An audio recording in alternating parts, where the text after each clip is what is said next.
Let's get real.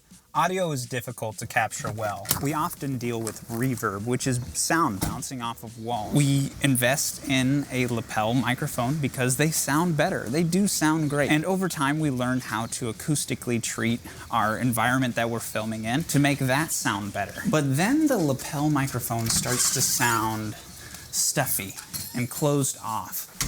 And it doesn't sound natural in the context of the environment that we're filming in. Let's talk about a few ways to capture audio in your home studio environment. Stick this on the tripod. Let's get rid of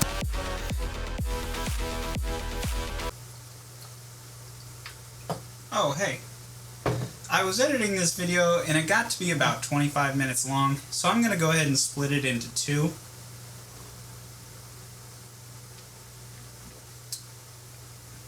Oh, that's good beer, Jose. The first half is going to be about recording the audio. The second half is going to be about editing the audio. I'll leave links so you can find the other half. Anyway, enjoy the video. The room you record in is where good sound starts. There's no plugin that you can buy that will take the reverb or echo out of your room. Although RTX Voice and Adobe Audition do a really great job. But I would rather, personally, treat a room acoustically once than battle with it in the editing process every time I create a project. Some basic principles of acoustics are flat walls reflect sound waves better whose length matches the width of the wall.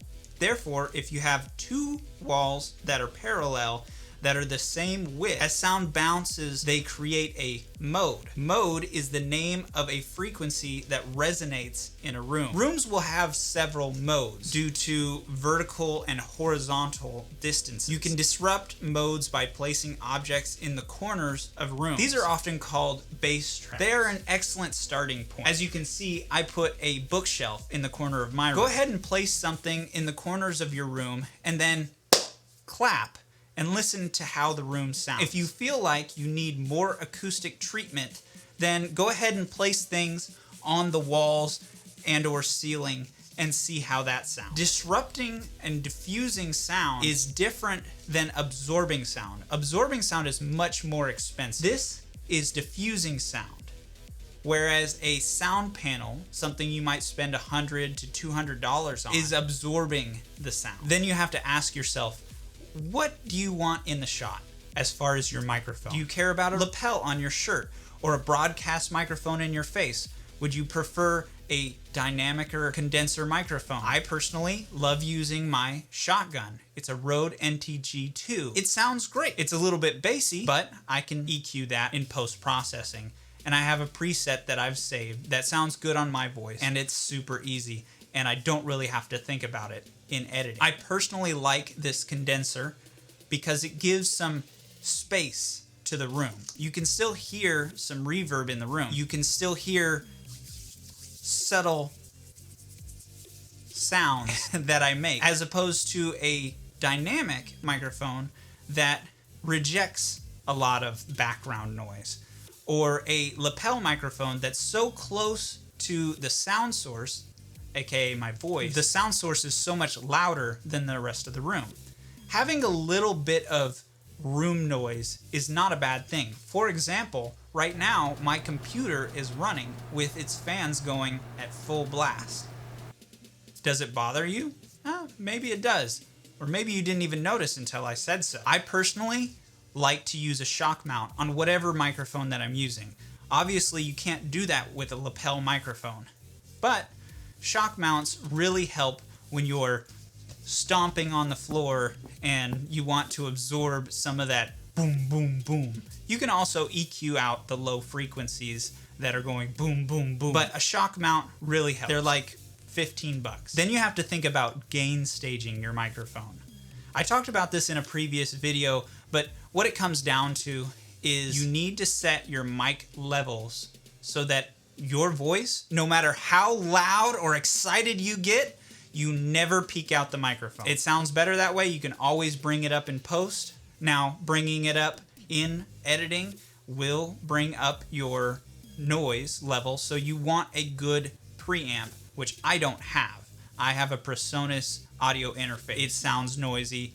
There's nothing I can do about it unless I spend some more money. Buy a good preamp for your microphone. Whatever microphone you choose, whether it's an SM7B or a shotgun or a condenser or even a lapel. These are about $150. These Tascam DR10Ls, and I love these things. I use them for the majority of my recording until I got this shotgun microphone. You look at any of my previous videos, you'll hear this, and this sounds great. It's about a 24-bit recording. It's pretty high quality, good enough for YouTube.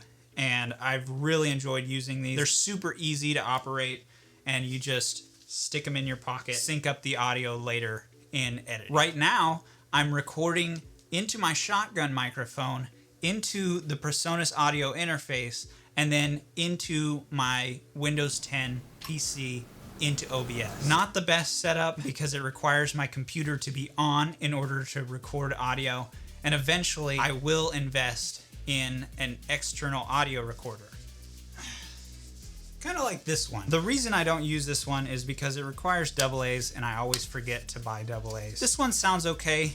When I power it using the USB port, it sounds really buzzy. It has a strong electrical buzz in the audio recording. So you can't really record and get decent audio off of wall power. Battery power sounds great, and I just forget to buy batteries. So this is my easy setup. What I do for acoustic treatment behind the camera is I've got some foam pads hanging up. I opened my closet and I have all my jackets hanging in my closet to absorb sound. That helps, it really does. If I close this door, it sounds a little more closed off, and you don't hear the echo from around the rest of the apartment. Just little things that can really set your sound apart, really help create a closed off environment, but still have a good reference where you're at. Pick up something off the desk and set it back down. The microphone can still pick up that sound, and it doesn't sound too closed off. Not that a lapel would close off that sound so much, but it does sound a little bit stuffy, a little bit bassy, because it's right next to your throat, so it sounds a little whoa, whoa, whoa, and that doesn't sound that great. Whereas this, I have it pointed at me, and it sounds pretty natural. Now, that's a $400 microphone, so I'm not saying you have to buy a $400 microphone. I'm just trying to explain how acoustics work so that you can better use the equipment that you already have. If you want to take your lapel microphone and hang it just outside a frame, you know, then you can do that, and you can record that way. And by taking the microphone and just bringing it just away from you, you can actually create a shotgun-like sound. You can actually angle your microphone towards your mouth if you bend the cable in such a way where it would angle. You can do a whole lot of things to improve your sound and make it sound the way you want. Make it sound natural. Oh, and also, if you're gonna get up close and personal with a microphone, don't eat or drink things that'll cause you to be mucusy. Water's even not that great. So before you get started, you wanna suck all the juices out of your mouth so you don't smacking your lips the whole time you're doing a tutorial, especially if you get real close to a microphone that gets in people's ears and it don't sound good. I hope this helped you. Leave in the comments any suggestions that you have for your audio. Oh, hey, you're back. Hope that helped you. I'll leave links so you can find the other half of the video. Cheers.